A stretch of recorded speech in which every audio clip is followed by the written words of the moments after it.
ಪೂರ್ವಾಶ್ರಮದಲ್ಲಿ ತಂದೆಯವರಿಗಿಂತ ತಾಯಿಯವರ ಜೊತೆಗೆ ಒಡನಾಟ ಹೆಚ್ಚಿತ್ತು ಅಂತ ತಾಯಿ ಏಕೆಂದರೆ ನಮ್ಮ ತಂದೆ ನಾನು ಹುಟ್ಟಿದ ತಕ್ಷಣ ಅವರಿಗೆ ಪ್ಯಾರಲಿಸಿಸ್ ಆಗಿತ್ತು ಅವ್ರಿಗೆ. ಅವರು ಏಕೆಂದರೆ ಬೆಡ್ ರಿಡನ್ ಅವರು ಯಾವಾಗಲೂ ಕೂಡ. ಪ್ಯಾರಲಿಸಿಸ್ ಆದಮೇಲೆ ದೇಹದಲ್ಲಿ ಶಕ್ತಿನೂ ಇರ್ತಿಲ್ಲ, ಮಾತಾಡೋಕ್ಕೆ ಬರ್ತಿಲ್ಲ, ಕುಂತಲೇ ಎಲ್ಲ ಮಾಡಬೇಕಾಯಿತು.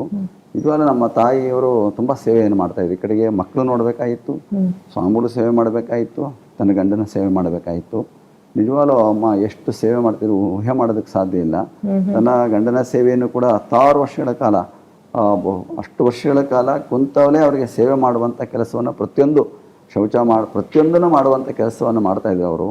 ನಿಜವಾಗ್ಲೂ ಅವ್ರ ಸೇವೆ ಇವತ್ತು ಊಹೆ ಮಾಡ್ಕೊಂಡು ಏನಪ್ಪ ನಾವು ಚಿಂತೆ ಮಾಡೋಕ್ಕಲ್ಲ, ಅಷ್ಟು ರೀತಿಯಲ್ಲಿ ಅವ್ರು ಸೇವೆ ಮಾಡ್ತಾಯಿದ್ರು.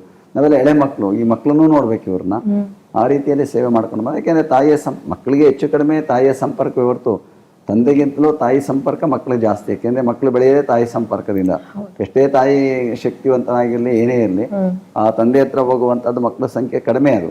ಆದರೆ ತಾಯಿಯ ಮಡಿಲಲ್ಲೇ ಬೆಳೆಯುವಂತಹ ಮಕ್ಕಳ ಸಂಖ್ಯೆ ತುಂಬ ಜಾಸ್ತಿ ಇರುವಂಥದ್ದು. ಅದಕ್ಕೆ ಹೇಳುವಂಥದ್ದು, ನೀವು ತಂದೆಗಿಂತಲೂ ತಾಯಿಗೆ 1000 ಪಟ್ಟು ಗೌರವ ಬೇಕು ಅನ್ನುವಂತಹ ಮಾತು ಅದಕ್ಕೆ ಹೇಳಿರುವಂಥದ್ದು. ಹಿಂದಿನ ಕಾಲದಲ್ಲಿ ಹೇಳಿದ್ದಾರೆ, ತಂದೆಗೆ 100 ಪಟ್ಟು ನಾವು ಗೌರವ ಕೊಟ್ಟರೆ 1000 ಪಟ್ಟು ತಾಯಿಗೆ ಗೌರವ ಕೊಡಬೇಕು ಅನ್ನುವಂತಹ ಮಾತು ಹೇಳ್ಕೊಂಡು ಬಂದಿದ್ದಾರೆ.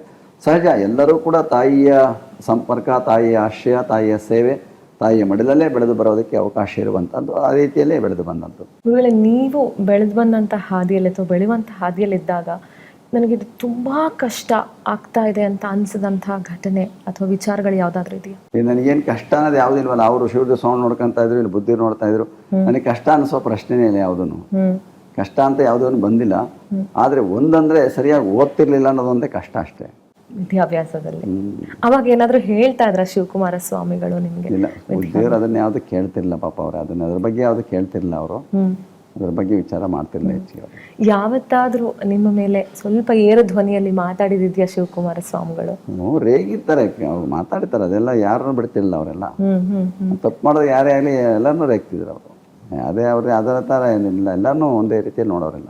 ಅವ್ರ ಕಡೆಯದಾಗಿ ನಿಮ್ಗೊಂದೆರಡು ಮಾತು ಹೇಳಿದ್ರು ಅನ್ನೋ ವಿಚಾರವನ್ನ ನೀವು ತಿಳಿಸಿದ್ರಿ. ಅವ್ರು ಆ ಮಾತು ಹೇಳಿ ಲಿಂಗೈಕ್ಯರಾದಾಗ ನಿಮ್ಮಲ್ಲಾದಂಥ ಒಂದು ಆ ಭಾವ, ನಿಮಗೆ ಬಂದಂಥ ಮನಸ್ಸಿಗೆ ಬಂದಂಥ ಒಂದು ಭಾವನೆ ಆ ಕ್ಷಣಕ್ಕೆ? ನೋಡಮ್ಮ, ಆ ಕ್ಷಣದಲ್ಲಿ ಅವರು ಅನೇಕ ಮಾತುಗಳನ್ನು ಹೇಳ್ಕೊಂಡು ಬರ್ತಾಯಿದ್ರು. ಹೆಚ್ಚಾಗಿರಬೇಕು, ಹುಷಾರಾಗಿರಬೇಕು, ನಡ್ಕೊಂಡು ಹೋಗ್ಬೇಕು, ಯಾವ ತೊಂದರೆ ಇಲ್ಲ, ಎಲ್ಲ ವ್ಯವಸ್ಥೆ ಇದೆ, ಅಚ್ಚುಕಟ್ಟಾಗಿ ನಡೆಸ್ಕೊಂಡು ಹೋಗ್ಬೇಕಷ್ಟೇ, ಯಾವ ಕಷ್ಟ ಇಲ್ಲ. ಅವ್ರು ಹೇಳ್ತಾರೆ, ನಿಮ್ಗೇನು ಸ್ವಾಮಿ ನಿಮ್ಗೇನು ಕಷ್ಟ ಇಲ್ಲ ಅನ್ನೋರು ಯಾವಾಗಲೂ. ನಿಮ್ಗೇನು ಕಷ್ಟ ಇಲ್ಲ ಕಣ್ರಿ ಸ್ವಾಮಿ ಅನ್ನೋ ಮಾತನ್ನು ಹೇಳ್ತಾ ಇದ್ರಿ ಯಾವಾಗಲೂ ಕೂಡ.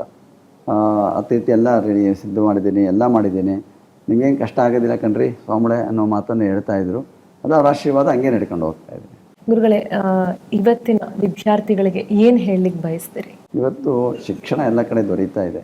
ಶಿಕ್ಷಣದ ದೊಡ್ಡ ಕ್ರಾಂತಿ ಆಗಿದೆ. ಸರ್ಕಾರ ತುಂಬ ಸೌಕರ್ಯಗಳನ್ನು ಕೊಡ್ತಾ ಇದೆ, ಸೌಲಭ್ಯಗಳನ್ನು ಕೊಡ್ತಾ ಇದೆ. ಇವತ್ತು ಮಕ್ಕಳಿಗೆ ಒಂದು ಮಾರ್ಗದರ್ಶನ ಮಾಡುವಂತಹವರು ಮತ್ತು ಆದರ್ಶ ಇರುವಂಥವರು ತುಂಬ ಸಂಖ್ಯೆ ಕಡಿಮೆ ಆಗ್ತಾ ಇದೆ. ಇವತ್ತು ಮನೆಯಲ್ಲೇ ಆದರ್ಶ ಕಡಿಮೆ ಆಗ್ತಾ ಇದೆ, ಶಾಲೆಯಲ್ಲಿ ಆದರ್ಶ ಕಡಿಮೆ ಆಗ್ತಾ ಇದೆ. ಇದರ ಪರಿಣಾಮ ಮಕ್ಕಳು ದಾರಿ ತಪ್ಪುವಂಥದ್ದು ಬಹಳ ಜಾಸ್ತಿ ಆಗ್ತಾ ಇದೆ. ದುಶ್ಚಟಗಳಿಗೆ ದಾಸರಾಗುವಂಥದ್ದು ಜಾಸ್ತಿ ಆಗ್ತಾ ಇದೆ. ಈ ಮಾದಕ ದ್ರವ್ಯಗಳಿಗೆ ವ್ಯಸನರಾಗುವಂಥ ಜಾಸ್ತಿ ಆಗ್ತಾ ಇದೆ. ಇದನ್ನು ನೋಡಿದಾಗ ಇವತ್ತು ತಾಯಿ ತಂದೆಯರು ಮಕ್ಕಳಿಗೆ ಇವತ್ತು ಆದರ್ಶಗಳಾಗಿರಬೇಕು ಯಾವತ್ತೂ ಕೂಡ. ಅದಕ್ಕೆ ಮನೆಯ ಮೊದಲ ಪಾಠಶಾಲೆ ಜನನಿ ತಾನೇ ಮೊದಲ ಗುರು ಅನ್ನುವ ಮಾತನ್ನು ಕವಿವಾಣಿ ಹೇಳಿರುವಂಥದ್ದು. ಹಾಗೆ ಇವತ್ತು ಮಕ್ಕಳಿಗೆ ಅವರಿಗೆ ಶಿಕ್ಷಣ ಕೊಡೋದ ಜೊತೆಗೆ ಒಳ್ಳೆಯ ಸಂಸ್ಕಾರ ಕೊಡಬೇಕಾಗಿರುವಂಥದ್ದು ಅಷ್ಟೇ ಮುಖ್ಯ. ಜನಪದದಲ್ಲಿ ಹೇಳ್ತಾರೆ, ಆಚಾರಕ್ಕೆ ಅರಸಾಗು, ನೀತಿಗೆ ಪ್ರಭುವಾಗು, ಮಾತಿನ ಚೂಡಾಮಣಿಯಾಗು ನನ್ನ ಕಂದ, ಜ್ಯೋತಿನಿಯನಾಗು ಜಗಕ್ಕೆಲ್ಲ ಅನ್ನುವ ಮಾತನ್ನು ಒಬ್ಬ ತಾಯಿ ಆಶಯ ಅದು. ಅಂದರೆ ನನ್ನ ಮಗ ಏನೆಲ್ಲ ಆಗಲಿ, ಇಂಜಿನಿಯರ್ ಆಗಲಿ, ಡಾಕ್ಟರ್ ಆಗಲಿ, ಮತ್ತೊಂದಾಗಲಿ, ಮಗದೊಂದಾಗಲಿ, ಆದ್ದರಿಂದ ಮೊದಲು ಮಾನವನಾಗು ಅನ್ನುವ ಮಾತಿದೆ ಅದರೊಳಗೆ. ಅದೇ ಕಷ್ಟ ಇವತ್ತು ನಮಗೆ. ಏನಾದರೂ ಆಗ್ಬೋದಂತೆ, ಮನುಷ್ಯ ಆಗೋದೇ ಕಷ್ಟ ನಮಗೆ. ನಾವು ಆಕಾರದಿಂದ ಮನುಷ್ಯರು, ಆದರೆ ಆಚರಣೆಯಲ್ಲಿ ರಾಕ್ಷಸರೋ ಬೇರೆ ಬೇರೆ ರೀತಿಯೋ ಏನೇನೋ ನಡ್ಕೊಳ್ತಾ ಇರ್ತೀವಿ ನಮ್ಮ ಮನಸ್ಸಿನೊಳಗೆ. ಆದರೆ ಆ ರಾಕ್ಷಸತ್ವವನ್ನು ಹೋಗಲಾಡಿಸಿ ಮನುಷ್ಯತ್ವವನ್ನು ತುಂಬುವಂತಹ ಶಿಕ್ಷಣ ಬೇಕು, ಮನೆಯ ವಾತಾವರಣ ಬೇಕಾಗಿರುವಂಥದ್ದು. ಅಂಥ ಒಂದು ಸಂಸ್ಕಾರ ಬಂದರೆ ಮಕ್ಕಳು ಕೂಡ ಉತ್ತಮವಾಗಿ ಬೆಳೆದು ಈ ದೇಶಗಳ ಒಳ್ಳೆಯ ಸತ್ಪ್ರಜೆಗಳಾಗ್ತಾರೆ. ಜೊತೆಗೆ ತಂದೆ ತಾಯಿಗೆ ಒಳ್ಳೆಯ ಮಕ್ಕಳಾಗ್ತಾರೆ. ನಾಡಿಗೆ ಸಮಾಜಕ್ಕೆ ಒಳ್ಳೆಯ ಶಕ್ತಿ ಆಗ್ತದೆ, ಒಂದು ಬೆನ್ನೆಲುಬಾಗ್ತಾರೆ. ಈ ಸಮಾಜದ ಒಂದು ಆಸ್ತಿ ಆಗೋದಕ್ಕೂ ಕೂಡ ಸಾಧ್ಯ ಆಗುತ್ತೆ.